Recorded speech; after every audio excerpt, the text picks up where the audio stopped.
নমস্কার বন্ধুরা, রূপালী মিনি ব্লগে আপনাদের সবাইকে স্বাগত জানাই। আশা করি সবাই ভালো আছেন। এটা কি বুঝতে পারছেন? এটা হলো মোচা। এই মোচা রাইস পকোড়া বানিয়ে আপনাদেরকে দেখাবো। কিভাবে বানাচ্ছি সেটা দেখে নিন, আর এর জন্য কি কি উপকরণ নিচ্ছি সেটাও দেখে নিন, আর ঝটফট বানিয়ে নিই। চলুন। মোচার পকোড়া বানাতে আমি উপকরণ নিয়েছি। এখানে মোচা সব দেখুন ছাড়িয়ে নিয়েছি এবং জল দিয়ে ধুয়ে নিয়েছি এবং ছোটো ছোটো আকার করে কেটে নিয়েছি। এখানে নিয়েছি জল, সাদা তেল, 150 গ্রাম বেসন, পেঁয়াজ কুচোনো, হলুদ গুঁড়ো, গরম মশলা গুঁড়ো, জিরে গুঁড়ো, ধনে গুঁড়ো, নুন, রসুন কুচোনো আর কাঁচা লঙ্কা কুচোনো। এবারে এই মোচাটাকে নুন হলুদ দিয়ে আমি কুকারে সেদ্ধ করে নেব। চলুন সেদ্ধটা করে নিই। মোচাটাকে নুন হলুদ দিয়ে সেদ্ধ করে নিয়েছি এবং জল থেকে বার করে নিয়েছি। এবারে একে একে সব কিছু দিয়ে দেব। প্রথমে দিলাম পেঁয়াজ কুচোনো, এবার দিলাম কুচোনো লঙ্কা, কুচোনো রসুন, হলুদের গুঁড়ো,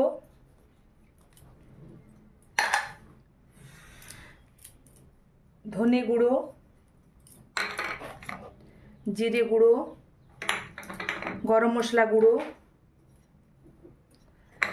পরিমাণ মতো দেব নুন। যেহেতু সেদ্ধ করার সময় নুন দিয়েছি তাই পরিমাণ মতো দেব নুন, বেশি নুন দিচ্ছি না। এখানে দেব বেসন,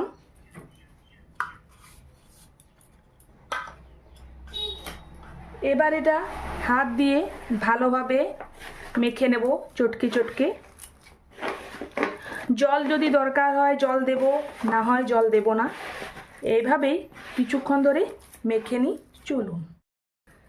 ভালোভাবে দেখুন মেখে নিয়েছি, মাখাটা পুরোপুরিভাবে হয়ে গেছে। আমি এখানে জল দিইনি, যেহেতু জল লাগেনি।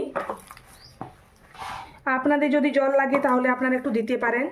আর এখানে আপনারা যদি চান তো ধনে পাতা দিতে পারেন, আবার কেউ কাস্তুরি মেথি পাতা যদি চান তো সেটা দিতে পারেন। আমি দুটোর মধ্যে কিছুই দিচ্ছি না। পুরোপুরিভাবে মাখা দেখুন হয়ে গেছে। যেমনভাবে আমি আটা মাখি সেইভাবে আমি মেখে নিয়েছি দেখুন। এবারে পরের স্টেপে আসা যাক। গ্যাস অন করে নিয়েছি, কড়াই বসিয়ে দিলাম। কড়াইয়ের মধ্যে দিয়ে দিলাম সাদা তেল ভাজার জন্য। এবার তেলটা গরম হওয়া পর্যন্ত অপেক্ষা করতে হবে। তেল গরম হয়ে গেছে, এবারে একে একে পকোড়া ভেজে নেওয়ার পালা।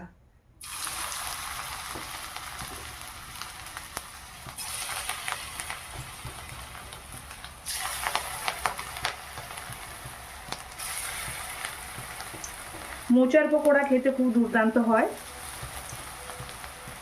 একবার অন্তত বাড়িতে আপনারা বানাবেন। আপনারা চাইলে নিরামিষও বানাতে পারেন, পেঁয়াজ রসুন ছাড়া।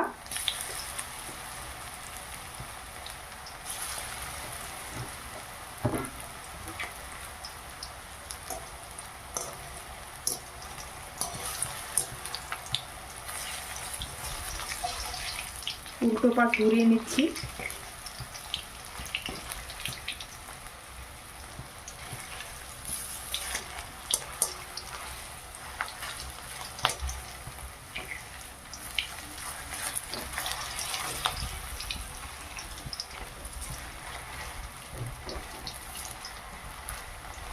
উল্টো পাশ ঘুরিয়ে নিলাম। এক পাশটা লাল লাল হয়ে যাওয়ার পর উল্টো পাশ ঘুরিয়ে নিলাম।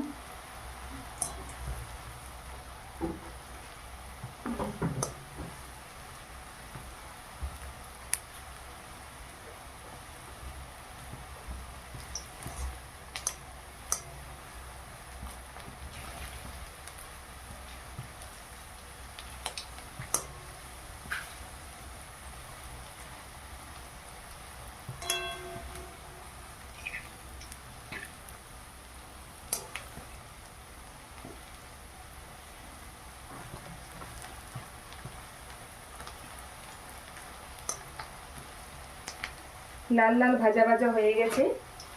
এবারে কড়াই থেকে তেল ঝরিয়ে উঠিয়ে নেব।